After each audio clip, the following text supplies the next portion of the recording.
if you fall ill and need to rely on our National Health Service, if you're reaching retirement and want security, we are there for you, offering security at every stage of life. Yes, the Conservative Party, the real party of working people in our country today. That was the Prime Minister, and as billed only a few minutes ago, we keep our promise and we go live to the Environment Secretary, Liz Truss, in Wiltshire, where the manifesto was being launched. Welcome back on the programme. Now, Liz Truss, throughout this Parliament, the Conservatives have claimed to be the party of localism, of devolving more powers to local governments, giving more power to people on the ground. And yet here you are today saying, not only will you tell councils to sell off council homes, you will tell councils exactly what kind of council homes and then what they should do with the money. Why is that localism? Well, we have been the party of localism, and we've given local authorities and local people much more power over where houses are built. And I think today's manifesto shows that we are the party on the side of working people, helping people throughout their lives, whether that's getting a good place at school, whether it's getting a job. And we've created 1,000 jobs, or rather 1,000 jobs are being created by businesses every day during the course of this Parliament. And it's vitally important that we help more people own their own home, and that's exactly what today's policy is all about. But you're going to finance this by telling councils to sell £4.5 billion worth of homes every year. What happens if they don't manage to sell £4.5 billion worth? Well, what we know is approximately 15,000 people in homes of that category, so that's the third most expensive homes in any given area, move on each year. What we want councils to do is sell those homes so that they can buy more homes, therefore increasing the overall stock of affordable housing, at the same time as giving us the money to be able to fund more 1.3 million families, to give them the ability to buy their own council home, which we know is very important in terms of people getting that security, being able to get on the housing ladder and get their own home. So what happens in a place? What happens in a place? Helping local government be more efficient, Andrew. Okay. Yeah, okay, though it's very much Whitehall knows best. You're telling the councils what to do. What would happen then in a council area like Gloucester, which has no council houses left? How would they finance this right to buy programme?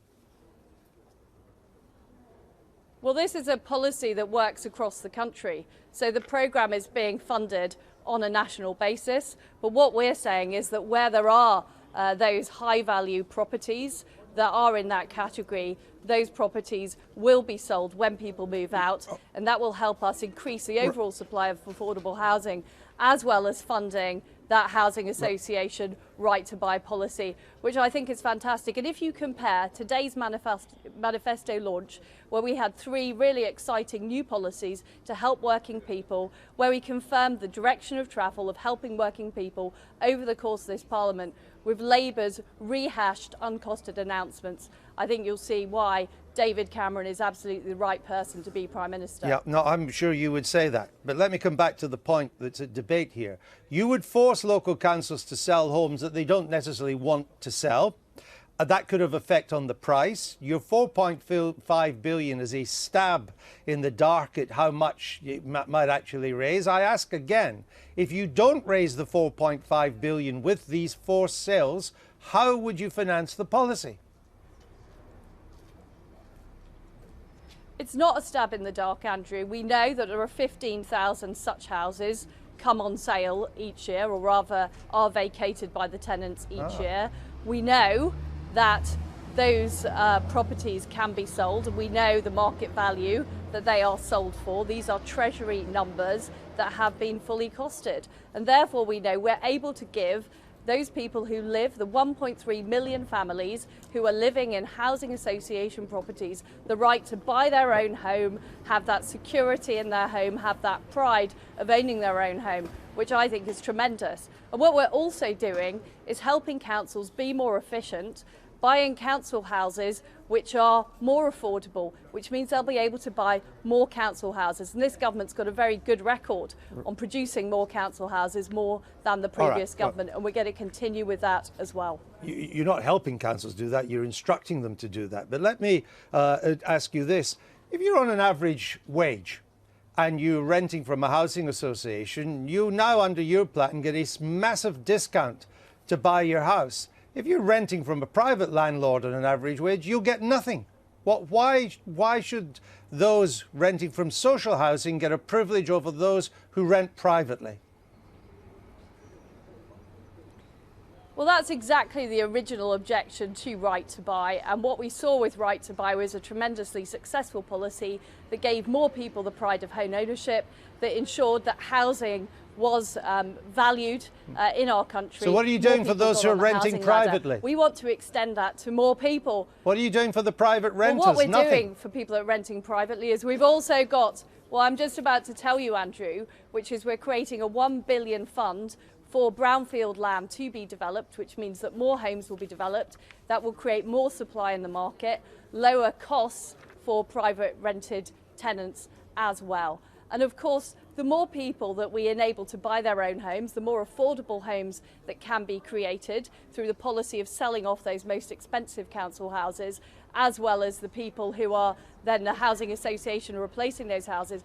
That creates more homes in the market. It means more people can get access to those affordable homes. And it also creates more supply, which means lower prices, lower rents all round. Of course, you would have more supply if you built more homes.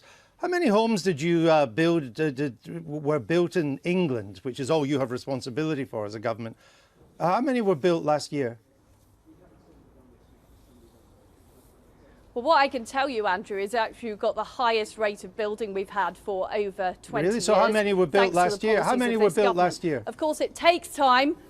Well, I don't know the exact figure. I can tell you. Well, how do you know you've got the highest rate if you don't know the figure? Starts that we've had for over 20 years.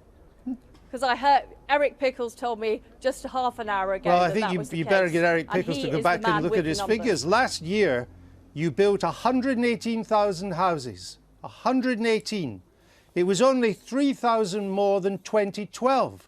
The rate of house building under your government has been glacial.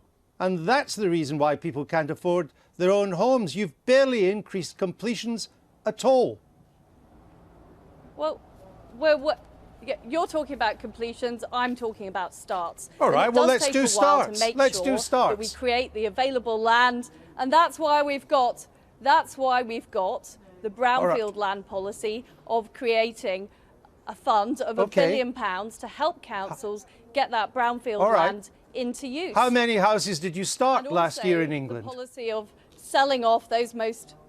How many houses did you start last year in England? Well, it's the highest rate that we've had for over 20 years. No, it wasn't actually. Well, you've obviously got the figures, Andrew, so you tell me. Liz Truss, I'll give you the figures. I mean, I just thought ministers who talk about these things should be across them. You started 136,000 houses last year, which compares with 170,000 under Labour in 2006, 2007. Compared to the average under Labour, your housing starts are way behind the last government, even last year.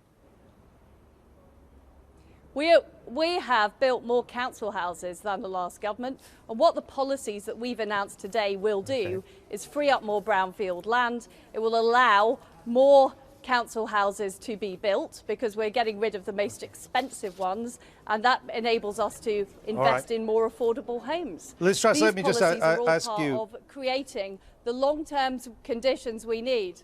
We've also helped an additional 88,000 people through Help to Buy get on the housing ladder. And this is important because home ownership is a vital part of our policies to help working families, which include lowering tax rates, enabling them to have more childcare. So we just announced a policy today. Can I just ask you on that? Can I just interrupt you for a final question, which may be more helpful than the earlier questions I've been asking you?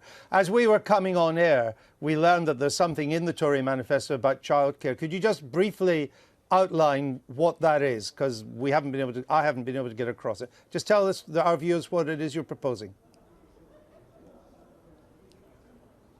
So in addition to tax-free childcare, which we've already announced, What we're saying is for 3 and 4-year-olds where both parents are working, there will be 30 hours of free childcare. That's a doubling from the current 15 hours of free childcare. That will be a huge benefit to families, help people with the cost of childcare, help them get on and get into work. All right. Liz Truss, thank you very much for the interview and for explaining that bit of the breaking policy. We're joined now by Danny Alexander, Chief Secretary to the Treasury, interviewing him, I think, for the